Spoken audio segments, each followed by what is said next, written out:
one of their complaints how bad this thing rides, and they're correct on that. I've been in Class 5 Bajas that rode better than this on the street. I don't know if they've got too stiff a strut in this or gas shocks or what, but we need to... Holy crap, it's spilling my coffee, everything. 74 Super Beetle, charge light. We're going to diagnose it and replace the alternator. Hang on.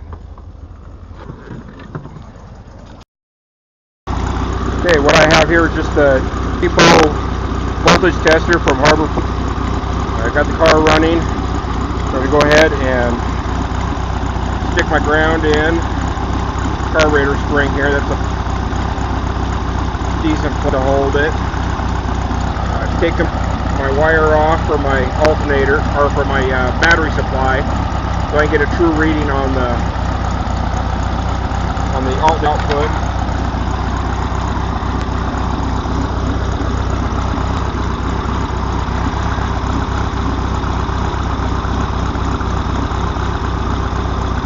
I need 3 more hands to do this and film it at the same time, but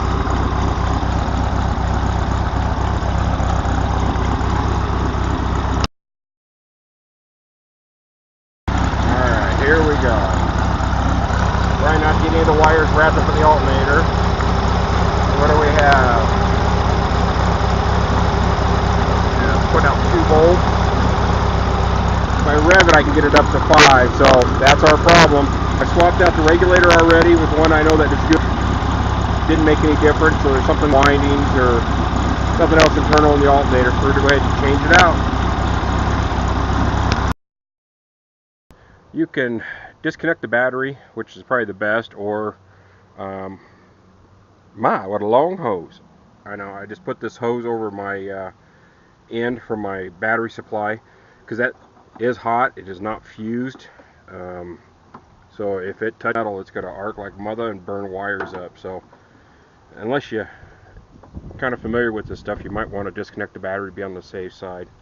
Next, we're going to take the belt off, get our 13 socket, 13 wrench, loosen up our strap, and it looks like this one's held on by metal screws. The backing plate, could undo that, and I think take the carburetor off, and we should be able to slide it up and out after doing all that. So let me get some tools. Alright, got the alternator out. This one didn't have much room and I didn't feel like taking the deck lid off, but we just loosened the fan shroud up, took the 3 screws out that are holding the backing plate alternator on, took the fuel pump off, took the distributor out, left amp on it. That's a plus, you don't have to worry about retiming the motor. And took the alternator stand off and pulled the alternator out.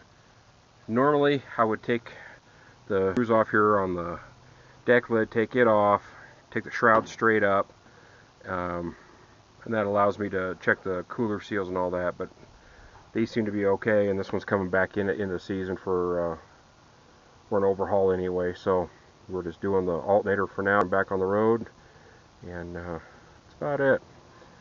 Alright, I'm going to swap everything over to the replacement alternator and show you back in.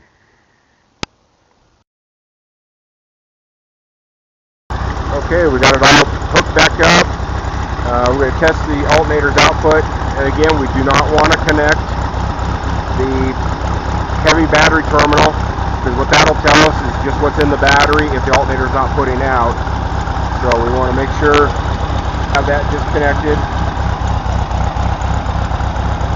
Take our voltmeter here,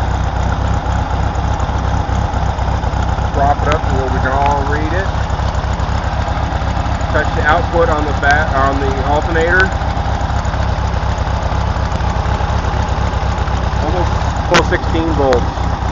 Outstanding. Bought the alternator from my old buddies at Pacific Parts. That's Ken's phone number there. You guys have a need, hold on a sec. That's a lot better. And you guys running a little shop out there or a big shop, give Ken a try on your air-cooled parts.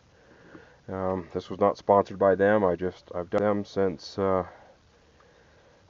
when I first got a job in the auto parts business, I was a parts driver, and I was picking up parts from them back in the mid 80s, and they're still selling parts today. So hope this was informational for you. Making German cars great again. Take care.